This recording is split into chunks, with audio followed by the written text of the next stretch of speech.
আমরা বলি যে আমাদেরকে ভোট দিবেন, ইসলাম বিজয়ী হবে। আশ্চর্য ভাই, ইসলাম তো ১৫০০ বছর আগে বিজয়ী হয়ে গেছে। বলেন আপনারা বিজয়ী হবে? অনেকে বলে যে আমাদেরকে ভোট দিবেন, ইসলাম বিজয়ী হবে। পীর মাশায়েখও বলতেছে, আলেমরাও বলতেছে। তোমার মতো ঠুনকো মানুষের উপর দিনের বিজয় নির্ভর করে না। দিন তো বিজয় হয়ে গেছে ১৫০০ বছর আগে। জয় পরাজয় বিপর্যয় হবে মুসলমানের। কোরআন সুন্নাহ মোতাবেক চলবে, জয়। ভুল করবে, বিপর্যয়। মুসলমানের অভিধানে পরাজয় বলে কোনো শব্দ নাই। রাসূলুল্লাহ সাল্লাল্লাহু আলাইহি ওয়াসাল্লামের উপস্থিতিতে আল্লাহ ৩০ পারা কোরআন ওনার কাছে নাজিল করে দ্বীন ইসলামকে পরিপূর্ণ করে বিজয়ী করে দিয়েছেন। ইসলাম বিজয়ী হয়ে গেছে, ইসলামের পরাজয় নাই। মুসলমানের পরাজয় হতে পারে। এই সূক্ষ্ম বিষয়টা আমরা অনেকেই বুঝি না। আমরা বলি যে আমাদেরকে ভোট দিবেন, ইসলাম বিজয়ী হবে। আশ্চর্য ভাই, ইসলাম তো ১৫০০ বছর আগে বিজয়ী হয়ে গেছে। বলেন আপনারা বিজয়ী হবে? কথা বুঝেন না? অনেকে বলে যে আমাদেরকে ভোট দিবেন, ইসলাম বিজয়ী হবে। পীর মাশায়েখও বলতেছে, আলেমরাও বলতেছে। তোমার মতো ঠুনকো মানুষের উপর দিনের বিজয় নির্ভর করে না। দিন তো বিজয় হয়ে গেছে ১৫০০ বছর আগে। জয় পরাজয় বিপর্যয় হবে মুসলমানের। কোরআন সুন্নাহ মোতাবেক চলবে, জয়। ভুল করবে, বিপর্যয়। মুসলমানের অভিধানে পরাজয় বলে কোনো শব্দ না। মুসলমান বেঁচে থাকলে বিজয়ী, মরে গেলে শহীদ। সুবহানাল্লাহ। দুই দিকেই বিজয়। আল্লাহর দ্বীনের জন্য মুসলমান যদি লড়াই করে, হোক জবান দিয়ে, কলম দিয়ে, জান দিয়ে, মাল দিয়ে, যদি সে বেঁচে যায় আল্লাহ তারে গাজীর মর্যাদা দেন। আর যদি সে মরে যায় আল্লাহ তারে শহীদের মর্যাদা দিয়ে দেন। মুসলমানের অভিধানে কোনো পরাজয়, বিজয়। ভুল করলে বিপর্যয়, বিজয়। ভুল করলে বিপর্যয়। মুসলমানের অভিধানে পরাজয় বলে কোনো শব্দ নাই। অতএব আমাদেরকে ভোট দিলে ইসলাম বিজয়ী হবে, এই কথাটা একটা আকীদা বিরোধী আত্মঘাতী সিদ্ধান্ত।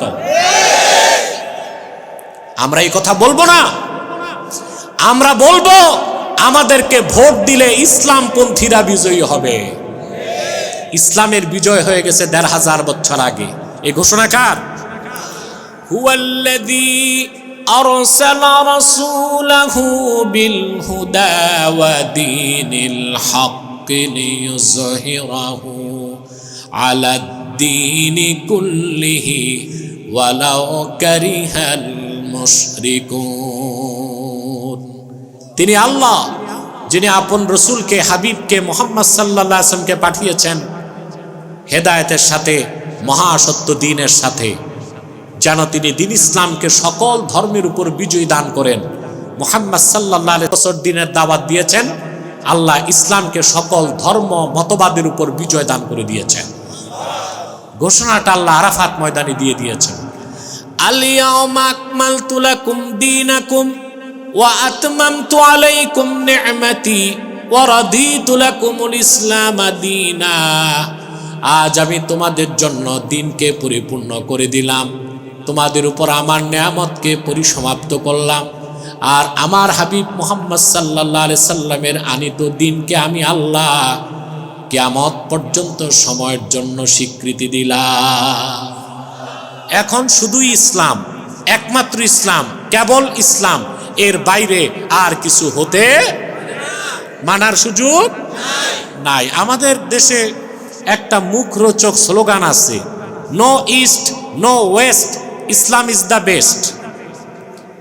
কথাটা সুন্দর, কিন্তু একটু ফাঁক আছে। কি আছে? ফাঁকটা কি জানেন? ফাঁক হচ্ছে যে ইসলাম বেস্ট, তবে নন বেস্টও তো থাকতে পারে। কথা বলেন। সেরা তো বুঝলাম ইসলাম সেরা, তবে কম সেরা কি নাই? নাই, একটুও নাই। কথা বুঝে না। দিন হিসেবে ইসলামই একমাত্র সেরা, আর কিছু নাই। যদি বলেন ইসলাম ইজ দ্য বেস্ট, ইসলাম সর্বশ্রেষ্ঠ, তো বোঝা যায় কম শ্রেষ্ঠ আরো কিছু থাকতে পারে। এই জন্য স্লোগান হচ্ছে Islam is the best, Islam is the last, Islam is fully completed by almighty Allah. ইসলামই শুরু, ইসলামই শেষ, ইসলামই পরিপূর্ণ। ইসলাম ছাড়া অন্য কিছু মানার সুযোগ। এটাকে আল্লাহ পরিপূর্ণ করে দিয়েছেন, এটাকে আল্লাহ বিজয়ী করে দিয়েছেন। বিজয় হয়ে গেছে ইসলামের ১৫০০ বছর আগে মুহাম্মদ সাল্লাল্লাহু আলাইহি ওয়াসাল্লামের ২৩ বছরের মেহনতের কারণে। যারা ইসলামকে গ্রহণ করবে তারাই হেদায়েত পাবে, আর যারা ইসলাম থেকে সরে যাবে অন্য কোন ধর্মতন্ত্র মতবাদের মাধ্যমে তারা হেদায়েত পেতে পারে না। কোরআনে কারিমে আল্লাহ রাব্বুল আলামিন বলেন, আল্লাহ রাব্বুল আলামিন বলে দিয়েছেন ইসলামের ব্যাপারে। আল্লাহ বলেন ওয়া ইন হাজ্জুকা ফাকুল আসলামতু ওয়াজহিয়া লিল্লাহি ওয়া মান ইত্তাবা'আন ওয়া কুল লিল্লাযীনা উতুল কিতাবা ওয়াল উম্মিয়িনা আসলামতুম ইন আসলামু ফাকাদ ইহতাদাও ওয়া ইন তাওয়াল্লাও ফাইন্নামা আলাইকাল বালাগ। আল্লাহ রাব্বুল আলামিন বলেন মুহাম্মদ সাল্লাল্লাহু আলাইহি ওয়াসাল্লাম, কাফেরেরা, মুশরিকেরা, অবিশ্বাসীরা যদি আপনার সাথে বিতর্ক করে আপনি বলুন আমি মহান আল্লাহর কাছে আত্মসমর্পণ করেছি, আর আমার অনুসরণ যারা করে উম্মতে মুহাম্মাদি মুসলমান তারাও আত্মসমর্পণ করেছে। ওহে আহলে কিতাব, তোমরা যারা তাওরাতে বিশ্বাসী, ইনজিলে বিশ্বাসী, ষষ্ঠায় বিশ্বাসী, আল্লাহর হাবিবকে আল্লাহ বলেন আপনি ডাক দিয়ে বলেন হে আহলে কিতাব আর হে নিরক্ষরেরা, উম্মিয়িনরা, আসলামতুম, তোমরা কি আত্মসমর্পণ করছো নাকি? ওয়া ইন আসলামু ফাকাদ ইহতাদাও, যদি তারা আত্মসমর্পণ করে, ইসলামকে গ্রহণ করে, তারা হেদায়েত পেয়ে যাবে। ওয়া ইন তাওয়াল্লাও ফাইন্নামা আলাইকাল বালাগ, আর ইসলাম থেকে তারা যদি মুখ ফিরিয়ে নেয় আপনি বলে দিন হে রাসূল আমার কাজ শুধু আল্লাহর পেগাম পৌঁছে দেওয়া। তার মানে হচ্ছে নাজাতের জন্যে, মুক্তির জন্যে, কল্যাণের জন্যে, বেহেশতের জন্যে, পরিত্রাণের জন্যে, আল্লাহকে পাওয়ার জন্যে ইসলাম ছাড়া আর কিছু, একমাত্র ইসলামেরই অনুসরণ করতে হবে। এই কথাগুলো বুঝলাম। এবার আসেন ইসলাম সম্পর্কে একটা বিভ্রান্তির জবাব আমরা দিছি। আমাদেরকে ভোট দিলে ইসলাম বিজয়ী হবে, এটা ভুল কথা। আমাদেরকে ভোট দিলে ইসলাম পন্থীরা বিজয়ী হবে, এইটা ঠিক কথা। ঠিকটা তো ঠিক মতো বললেন না? ইসলাম বিজয়ী হয়ে গেছে, এখন জয় পরাজয় আমাদের, কাদের? আমাদের। আমরা ঠিক মতো চলবো, বিজয়ী হব। ভুল করব, বিপর্যয় হবে। যদি ঈমান থাকে আমাদের কোনো পরাজয় না। প্রিয় ভাইরা আমার,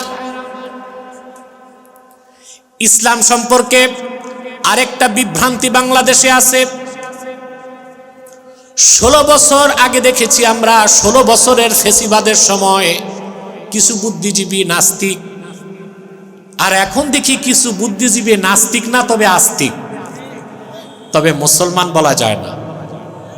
এরা জনগণকে বুঝাতে চায় টক শো ছাড়া এদের আর চালান নাই। টক শোতে মনে হয় চায়ের কাপে তুফান তুলে। টক শো করে কি করে? আর ঝড় তুলে চায়ের কাপে। ভাবসাব এইরকম। দুনিয়ার এমন কোনো বিদ্যা নাই তারা জানে না, সব বিষয়ে কথা বলে। বেটা যেটা জানো না ওইটা চুপ থাকো। ইসলাম নিয়ে কথা বলার আগে তো ইসলাম জানতে হবে। ইসলাম সম্পর্কে জ্ঞান নাই। ইসলামকে ভাগ করতে চায় যে ইসলামের ভার্সন আছে, পলিটিক্যাল ইসলাম, রেডিক্যাল ইসলাম, সুফিবাদী ইসলাম। নাউজুবিল্লাহ বলবেন। ইসলামের ভাগ আছে? ইসলামের কোনো ভার্সন নাই, ইসলামের কোনো প্যাটার্ন নাই। মানুষ যেটা বানায় সেটার ভার্সন আছে। ইসলাম তো মানুষে বানায় নাই, তা তো আল্লাহর হাবিব আল্লাহর কাছ থেকে এনেছেন। এই স্টেজে উঠানামাটা বন্ধ করেন, টোটাল বন্ধ করেন উঠানামা। ইসলামের কোনো ভার্সন, প্যাটার্ন, ইসলাম একটাই। মুহাম্মদ সাল্লাল্লাহু আলাইহি ওয়াসাল্লাম আল্লাহর কাছ থেকে যেটা এনেছেন সেটাই কি? এর বাইরে ইসলাম নাই। এর বাইরে যে গেছে সে মুসলমান থেকে খারিজ হয়ে গেছে। এর জন্যই তো ৭২টা ফেরকা হয়েছে। কতটা? ৭২টা ফেরকা হয়েছে। এখন প্রত্যেক ফেরকার মতবাদকে যদি ইসলাম বলি তাহলে ঈমান থাকবে? ইসলাম একটাই, রাসূলুল্লাহ যেটা এনেছেন সেটাই কি? ইসলাম। ইসলাম পরিপূর্ণ। পলিটিক্যাল ইসলাম, রেডিক্যাল ইসলাম, সুফিবাদী ইসলাম ভাগ করা যাবে না। ইসলামী রাজনীতি পূর্ণাঙ্গ ইসলাম নয়, পূর্ণাঙ্গ ইসলামের অংশ। এটা কি? জিহাদ ফি সাবিলিল্লাহ পূর্ণাঙ্গ ইসলাম নয়, পূর্ণাঙ্গ ইসলামের অংশ। তরিকত, তাসাউফ, এলমে মারেফাত পূর্ণাঙ্গ ইসলাম নয়, পূর্ণাঙ্গ ইসলামের অংশ। ইসলামকে ভাগ করা যায় না, এটার কোনো ভার্সন নাই, এটার কোনো প্যাটার্ন নাই। রাসূলুল্লাহ বলেছেন, উম্মত আমি তোমাদের জন্য এমন একটা দিন রেখে গেলাম যেটা সুস্পষ্ট। এই দিনের রাত যেমন দিন তেমন, দিন তেমন রাত তেমন। সুবহানাল্লাহ। দিন যেমন রাত তেমন, রাত যেমন দিন তেমন। ইসলামে কোনো ভেদ নাই, কোনো স্যাদ নাই, কোনো রহস্য নাই। যা আছে সব আল্লাহ ওপেন করে দিয়েছেন কোরআন শরীফে বলেছেন। দেখবেন কিছু সুফিবাদী বলে ভেদ আছে। কি আছে? কাজ করে বেসরা কাজ। জিজ্ঞেস করলে বলে এটা মৌলবীরা বুঝবেন, এটা ভেদ। নাউজুবিল্লাহ বলবেন না? মাওলানা হাত লেগে যাবে, আপনি আরেকটু ওদিক থেকে বসে। কষ্ট হচ্ছে? আমি এই দুই আয়াতের আলোকে প্রয়োজনীয় কথাগুলো বলে দিচ্ছি, যেটা আপনাদের দরকার নাজাতের জন্য আর আমার নাজাতের জন্য। ইসলামে ভেদ নাই, ইসলামে ছেদ নাই। ইসলাম হচ্ছে মধ্যাহ্নের দিবাকর সূর্যের মতো সমুজ্জ্বল। ইসলামের মূল সনদ কোরআন এবং সুন্নাহ। কোরআন আর সুন্নাহ দিয়ে ইসলামকে চিনতে হবে। পশ্চিমাদের বানানো বানোয়াট ইতিহাস দিয়ে ইসলামকে চিনা যাবে না। এই যে টকশু করে টকারু, টকারু এগুলো কি? টকার বলতে পারেন, আর বাংলায় বললে টকারু। এরা ইসলাম নিয়ে কথা বলে। পড়াশোনা তো করছে ইউরোপ, আমেরিকায়, অক্সফোর্ডে, ক্যামব্রিজে। ইহুদি খ্রিস্টানরা ইসলাম সম্পর্কে যে ভুল মেসেজ দিছে ওইটা মাথায় ইনস্টল করে বাংলাদেশে আসছে। যা খুশি তা ইসলাম সম্পর্কে বলে। হ্যাঁ, কোন লজিক, কোন বিজ্ঞান, কোন যুক্তি ইসলামের ক্ষেত্রে চলবে না। ইসলামের মূল সনদ হচ্ছে কোরআন। আল্লাহ বলে দিয়েছেন, ওয়াল্লাযী আরসালা রাসূলাহু বিল হুদা ওয়া দীনিল হক। তিনি আল্লাহ যিনি মুহাম্মদ সাল্লাল্লাহু আলাইহি ওয়াসাল্লামকে প্রেরণ করেছেন হেদায়েতের সাথে, মহাসত্য দ্বীনের সাথে। সেই মহাসত্য দ্বীন যা মুহাম্মদ সাল্লাল্লাহু আলাইহি ওয়াসাল্লাম আল্লাহর কাছ থেকে এনেছেন, সেটার মূল সনদ হচ্ছে আল কোরআন, আর ব্যাখ্যা হচ্ছে সুন্নাহ বা হাদিস। বলেন সুবহানাল্লাহ। প্রিয় ভাইরা, এবার আরেকটা কথা। কেউ কেউ বলতে পারেন ইসলাম সম্পর্কে আরেকটা ভুল ধারণা। কেউ কেউ বলতে পারেন যে সব ধর্মই তো ভালো কাজের কথা বলে, তো ইসলামও মানলাম, অন্যান্য ধর্মের কিছু ভালো ভালো কাজ নিলে সমস্যা কি? কথা বলেন, চলবে?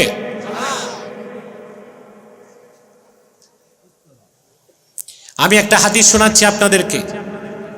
আহমদ বিন হাম্বল তার মুসনাদে হাদিসটি নকল করেছেন। হযরত ওমর রাদিয়াল্লাহু তাআলা আনহু একদিন রাসূলুল্লাহর সামনে উপস্থিত হলেন, হাতে কয়েকটা কাগজের পাতা। কথা বুঝতে পারছেন? রাসূল করিম সাল্লাল্লাহু আলাইহি ওয়াসাল্লাম বললেন, ওমর তোমার হাতে কি? হযরত ওমর বললেন, ইয়া রাসূলুল্লাহ সাল্লাল্লাহু আলাইহি ওয়াসাল্লাম, বনি কুরাইজাতে আমার এক ভাই আছে, সে তাওরাত কিতাবের মূল বক্তব্য, মূল শিক্ষা তাওরাতের। তাওরাত কার উপর নাজিল হয়েছিল? মুসা নবীর উপর। তাওরাত কিতাবের মূল কিছু বক্তব্য এখানে লিখে দিছে। হাদিসের রাবি বলেন, কথাটি শোনার সঙ্গে সঙ্গেই আল্লাহর হাবিব সাল্লাল্লাহু আলাইহি সাল্লাম নারাজ হয়ে গেলেন। আল্লাহর হাবিবের নূরের চেহারা মোবারকের আগের প্রকাশ ঘটল। রাবি হযরত ওমরকে বললেন, আয় ওমর, তুমি কি করছো? আলা তারাবি ওয়াজহি রাসূলিল্লাহ সাল্লাল্লাহু আলাইহি ওয়াসাল্লাম, তুমি কি আল্লাহর হাবিবের নূরের চেহারার দিকে তাকায় দেখছো না? রাসূলুল্লাহ তোমার এই কথায় নারাজ হয়েছেন। সঙ্গে সঙ্গে হযরত ওমর বুঝতে পেরেছেন তাওরাত কিতাবের পৃষ্ঠাগুলো তার হাতে দেখেই আল্লাহর রাসূল নারাজ হয়েছেন। হযরত ওমর হাঁটু গেড়ে বসে গেলেন আর বলতে লাগলেন, রাদিতু বিল্লাহি রাব্বা ওয়া বিল ইসলামি দীনা ওয়া বি মুহাম্মাদিন সাল্লাল্লাহু আলাইহি ওয়াসাল্লাম রাসূলা। তারপরে রাসূলুল্লাহ সাল্লাল্লাহু আলাইহি ওয়াসাল্লাম বললেন, ওমর শোনো, লাউ আসবাহা ফীকুম মূসা সুম্মা ইত্তাবা'তুমুহু ওয়া তারাকতুমুনি লাদালালতুম। ওমর, তুমি তাওরাত কিতাবের পৃষ্ঠা নিয়ে আসছো, স্বয়ং নবী মুসাও যদি এখন জীবিত থাকতো আর আমাকে বাদ দিয়া তোমরা মুসার অনুসরণ করতা, তোমরা সব পথভ্রষ্ট হয়ে যেত।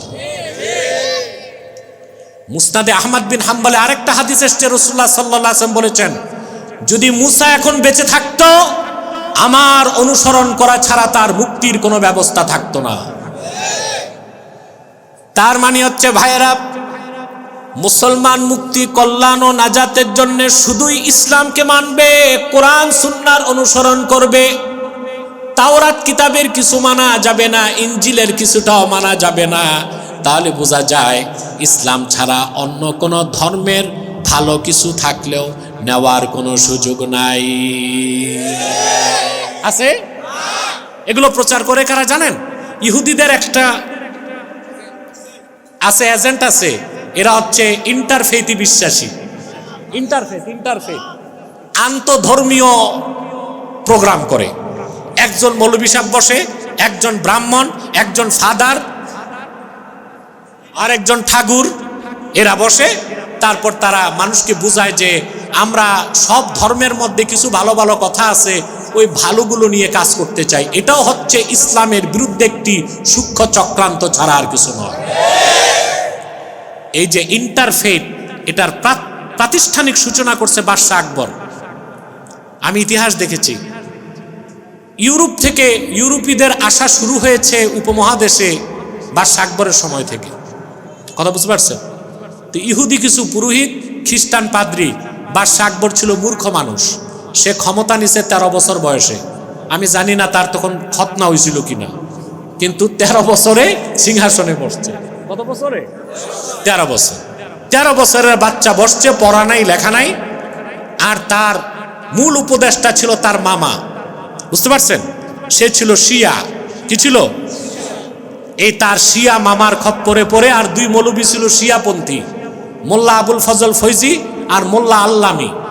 আবুল ফজল আল্লামী আর মোল্লা আবুল ফজল ফৈজি, দুই মোল্লা আর মামা মিলে বাদশাহ আকবরকে দিয়া ইন্টারফেথ মতবাদকে ভিত্তি করে দ্বীনে এলাহির মতো একটা কুফরি মতবাদ সৃষ্টি করছে। জানেন এটা? মাইকের সাউন্ডটা বাড়বে না, স্টেজে বাড়ায় দাও। প্রিয় বন্ধুগণ, আমি খুব দ্রুতই চলতেছি যেন আপনাদের কষ্ট না হয়। শুনতেছেন তো? তো বের করলো দ্বীনে এলাহি। কি বের করছে? এই দ্বীনে এলাহির মূল আকীদা ছিল সর্বেশ্বরবাদিতা। বলেন নাউজুবিল্লাহ। এটা সুফিবাদের নামে শিয়াদের তৈরি করা একটা কুফরি মতবাদ। সর্বেশ্বরবাদিতার অর্থ হচ্ছে যে সবকিছুই আল্লাহ। নাউজুবিল্লাহ। এমন কুফরি আকীদা এটা। ইবনে তাইমিয়া এই ভণ্ড সুফিদের ব্যাপারে বলেছে যে কুফরুস সুফিয়া আশাদ্দু ওয়া আকবাহু মিন কুফরিল ইয়াহুদ ওয়ান নাসারা। সুফিদের কুফরি ইহুদি খ্রিস্টানদের কুফরির চেয়ে জঘন্য। সুফি বলতে আবার হক্কানি পীর মাশায়েখ, পীর বুজুর্গ মনে করবেন না। সুফি মানে সুফিবাদী। কি? সুফিবাদী, যারা পীরি মুরিদিন নামে বিকৃত মতবাদ আবিষ্কার করছে, যার সাথে কোরআন ও সুন্নাহর কোনো সম্পর্ক নাই। কথা বুঝতেছেন? এটা ছিল তার ধর্মের মূল আকীদা। নাউজুবিল্লাহ বলেন। সবকিছুতে আল্লাহ আছেন এটা বলা শিরক। বলতে হবে সবকিছু আল্লাহর, সবকিছু আল্লাহর, আর সব আল্লাহর সৃষ্টি। কথাটা বুঝাতে পারলাম? সবকিছু কার? সব আল্লাহর সৃষ্টি।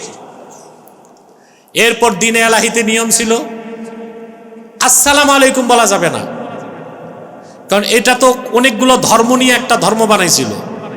তা আসসালামু আলাইকুম বললে হিন্দুরা খেপবে না? ওরা তো বলে নমস্কার। খ্রিস্টানরা বলে গুড মর্নিং। তো সে নতুন সালাম বের করছে, একজন একজনকে দেখলে বলবে আল্লাহু জাল্লা জালালুহু। কথা বুঝতে পারছেন?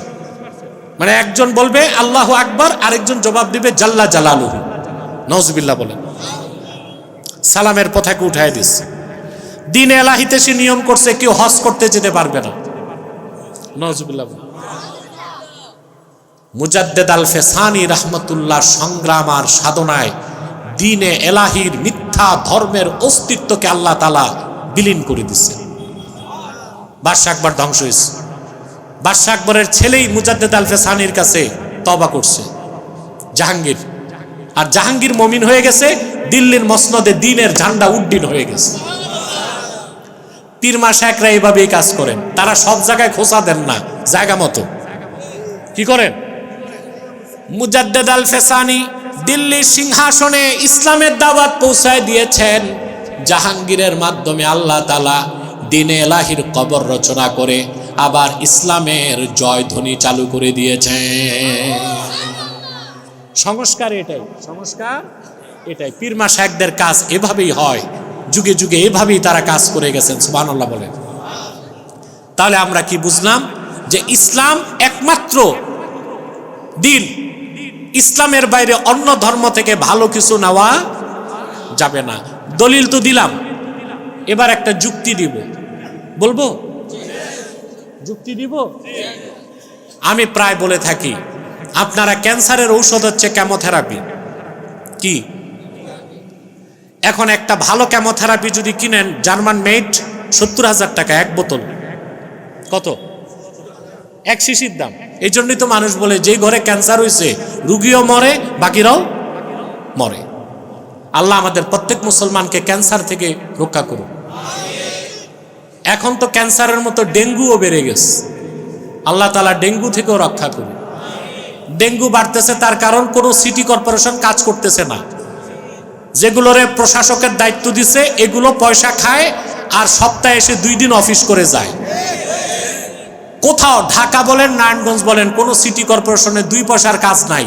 রাস্তাঘাট ভেঙ্গে এমন গর্ত হইছে তেলাপিয়া মাছ চাষ করা যাবে। মশার উপদ্রব বেড়ে গেছে। জনগণ আরেকবার যদি খেপে তো সিটি কর্পোরেশনের প্রশাসক দ্বারা এইগুলোর জুতা দিয়া পিটাবে। বেতন নিচ্ছে ঠিক, কোনো কাজ করছে না। কোনো সিটি কর্পোরেশনে কোনো কাজ নাই। বাংলাদেশে রোডে গাড়ে কোনো কাজ নাই। গাড়ি নিয়ে চলতে গেলে রোডের এমন অবস্থা, গর্ভবতী মহিলার বাচ্চা গাড়িতেই হবে, হাসপাতাল যাওয়া লাগবে না। বলেন এই অবস্থা না? যা হইছে তো হইছে, আর কি বলবো। এত সংস্কার দরকার ছিল না। সংস্কার করতে করতে করতে করতে সিটি কর্পোরেশনগুলোরে অচল করে দিচ্ছে। এখন নাগরিকরা কোনো সুবিধা পাচ্ছে না। যানবাহনের সুবিধা নাই, উঠা বসায় সুবিধা নাই, পরিবেশগত সুবিধা নাই। সব দিক থেকে মানুষ একেবারে ক্লাপস হয়ে যাচ্ছে। আবার যদি আল্লাহ না করুন আপনাদের কথিত নির্বাচন পিছায় যায়, তাহলে বাংলাদেশে লাল বাতি জ্বলে উঠবে। ঠিক কিনা? প্রিয় বন্ধুগণ, কথা শুনতেছেন তো? ক্যান্সারের ঔষধ এক বোতল 70,000 টাকা। এখন বোতলের গায়ে তারিখ লেখা আছে নভেম্বরের 16 তারিখ 2025, নভেম্বরের 16 তারিখ রাত 12টা পর্যন্ত মেয়াদ। এখন 2025 নভেম্বরের 16 তারিখ রাত 1টায় এই এক শিশির দাম কত? 1 টাকায় কেউ কিনবে? খুব ভালো ওষুধ, মেয়াদ। ইসলাম আসার সঙ্গে সঙ্গে সকল পূর্বের ধর্মের মেয়াদ শেষ। এখন শুধু ইসলাম, কেবলমাত্র ইসলাম, একমাত্র ইসলাম। অন্য কোন ধর্মে ভালো কিছু থাকলেও নেওয়া যাবে না, ডেট ফেল। ডেট ফেল ঔষধ খেলে রুগী বাঁচবে না, তাড়াতাড়ি মরবে। সেজন্য দ্বীন ইসলামের বাইরে কোনো চিন্তা করার সুযোগ নাই। দ্বিতীয় আয়াতের বাকি অংশটাও আমি আপনাদেরকে ব্যাখ্যা করে দিচ্ছি। এরপর আল্লাহ তাআলা বলেছেন, হুয়াল্লাযী আরসালা রাসূলাহু বিল হুদা ওয়া দীনিল হক। আল্লাহ ইসলামকে বলেছেন দীনুল হক। কি বলছেন? এখন দিন শব্দের অর্থ কি তাও তো বুঝতে হবে। কোরআন শরীফে আল্লাহ তাআলা 4টা বিষয় কি দিন বলেছেন। কয়টা বিষয় বলেন? আল্লাহ তাআলা ইতাআত, আমরা বাঙালি একটা অর্থ জানি যে দিন অর্থ ধর্ম, কিন্তু আল্লাহ 4টা বিষয় কি দিন বলছেন। কয়টা বিষয়? ইতাআত, আনুগত্যকে আল্লাহ দিন বলছেন। কি বলছেন? যেমন আল্লাহ তাআলা বলেন, ওয়ামা উমিরু ইল্লা লিয়াবুদুল্লাহা মুখলিসিনা লাহুদ্দিন। লাহুদ্দিন আই লাহুল ইতাআ, এখানে দিন অর্থ আনুগত্য। আবার আল্লাহ তাআলা কোরআন শরীফের আরেক জায়গায় কর্মফলকে দিন বলেছেন, আলহামদুলিল্লাহি রাব্বিল আলামিন আর রাহমানির রাহিম মালিকি ইয়াউমিদ্দিন। আল্লাহ হচ্ছেন মালিকি ইয়াউমিদ্দিন, আই মালিকি ইয়াউমিল জাযা, যেদিন কর্মফল দিবস হবে কিয়ামতের দিন, ভালো কাজের পুরস্কার, খারাপ কাজের তিরস্কার। সেই দিন আল্লাহ রাব্বুল আলামিন সেই দিনের মালিক। তাহলে দিনের একটা অর্থ হচ্ছে আনুগত্য, দিনের আরেকটা অর্থ হচ্ছে কর্মফল। কি?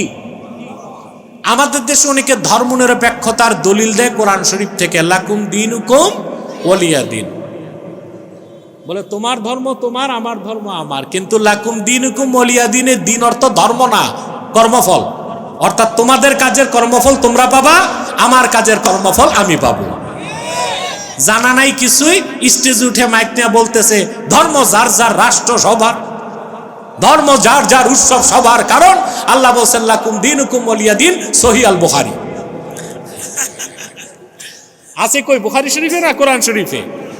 এতটুক জানা নাই কোনটা বুখারী শরীফে আছে কোনটা কোরআন শরীফে আছে, কিন্তু ফতোয়া দিতেছে আল্লাহ বলছেন ধর্ম যার যার, দিন সবার, রাষ্ট্র সবার, ধর্ম যার যার, যার ধর্ম তার থাকবে। এই কথা আল্লাহ বলেন নাই।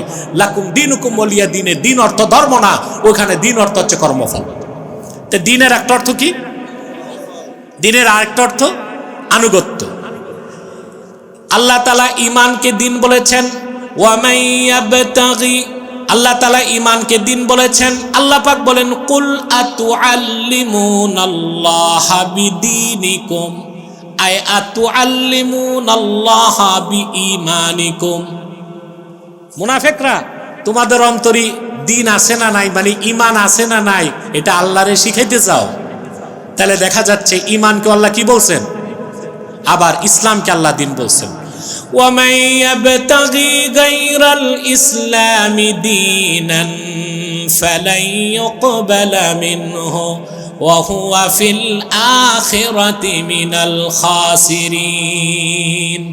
যে ব্যক্তি মুহাম্মদ সাল্লাল্লাহু আলাইহি ওয়াসাল্লামের রিসালাতকে বিশ্বাস করবে না, ইসলামকে দিন হিসেবে গ্রহণ করবে না, তার নামাজ রোজা কোনো নেক আমল আল্লাহর কাছে কবুল হবে না, সে ক্ষতিগ্রস্তদের কাতারে শামিল হয়ে যাবে।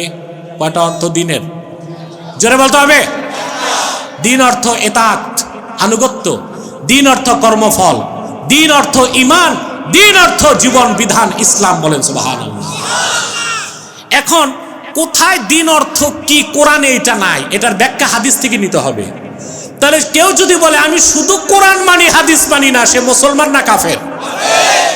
আরেকটা ফেরকা বাইর হয়েছে, এদের নাম আহলে কোরআন। আমি শুনছি আপনাদের আশেপাশে আহলে হাদিস তো আছে, আহলে কোরআন আরেকটা বের হয়েছে, শুধু কোরআন মানে, এরা হাদিসকে বিশ্বাস করে না। বলে না আমরা কোনো হাদিস মানি না, কোরআনই তো যথেষ্ট। আমি আল্লাহর নামে শপথ করে বলছি, যারা বলবে শুধু কোরআন মানি হাদিস মানি না, নিঃসন্দেহে তারা কাফের। কারণ আপনি যদি শুধু কোরআন মানতে যান, হাদিস বা সুন্নাহকে না মানেন, ইসলামের অস্তিত্ব খুঁজে পাবেন না। কি রকম? আমি কয়েকটা দৃষ্টান্ত দেই, ঠিক আছে? আল্লাহ তাআলা নামাজের কথা কোরআন শরীফে বলছেন, কিন্তু কোন নামাজ কয় রাকাত এটা কোরআন শরীফের কোথাও বলেন নাই। এটা আছে কই? হাদিস। আল্লাহ তাআলা কোরআনের কোথাও বলেন নাই আকিমুস সালাতা ওয়ারকাউ ওয়াসজুদু, দাঁড়াও, রুকু করো, সেজদা করো, একসঙ্গে কোথাও বলেন নাই। কোথাও বলেছেন আকিমুস সালাতা ওয়া আতুজ যাকাত, কোথাও বলেছেন ওয়ারকাউ মা'আর রাকিন, কোথাও বলেছেন ওয়াসজুদ ওয়াক্তারিব।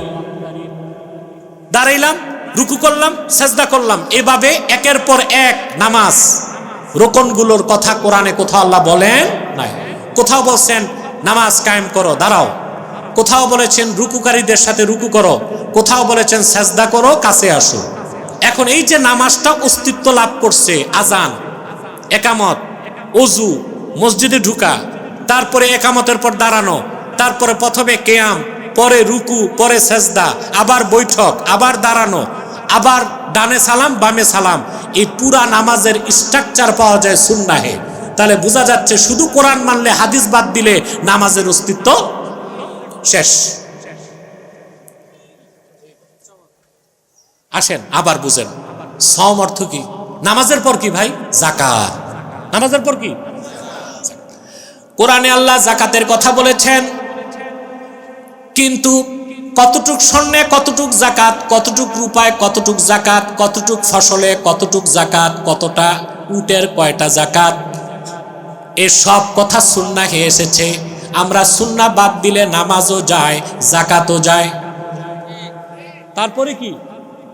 বুনিয়াল ইসলাম আলা খামসিন শাহাদাতি আল্লা ইলাহা ইল্লাল্লাহ ওয়া আন্না মুহাম্মাদার রাসূলুল্লাহ সাল্লাল্লাহু আলাইহি ওয়াসাল্লাম ওয়া ইকামিস সালাহ ওয়া ইতাইজ যাকাত ওয়াল হজ। ইসলামের চতুর্থ ভিত্তি কি? হজ। হজের ব্যাপারে আল্লাহ কোরআনে বলছেন ওয়ালিল্লাহি আলান নাসি হিজ্জুল বাইতি মান ইসতাতা ইলাইহি সাবিলা। মানুষদের মধ্যে যারা ঈমানদার বিশ্বাসী তাদের উপর আবশ্যক হচ্ছে আল্লাহর ঘর কাবার হজ। ওই সব মানুষের উপর ফরজ যারা কাবা পর্যন্ত পৌঁছার সক্ষমতা রাখে। তা কোরআন থেকে বোঝা যায় হজ হচ্ছে কোথায়? কাবায়। আপনারা বলেন হজের দিন 9 তারিখ একজন হাজিও কাবায় থাকে না, সব আরাফাতে থাকে? কথা বলেন। জিলহজের 9 তারিখ হাজিরা কোথায় থাকে? আরাফাতে না? আল্লাহ বলতেছেন হজ হচ্ছে কাবায়। কোথায়? তার কারণ কি? রাসূলুল্লাহ বলেছেন আল হাজ্জু আরাফা, হজের সবচেয়ে বড় কাজ আরাফায় অবস্থান। হজের 3 ফরজের মধ্যে আল্লাহ তাআলা আরাফার অবস্থানকে সবচেয়ে বড় ফরজ বানাই দিয়েছেন। তাহলে সুন্নাহ বাদ দিলে নামাজ নাই, যাকাতও নাই, হজও নাই।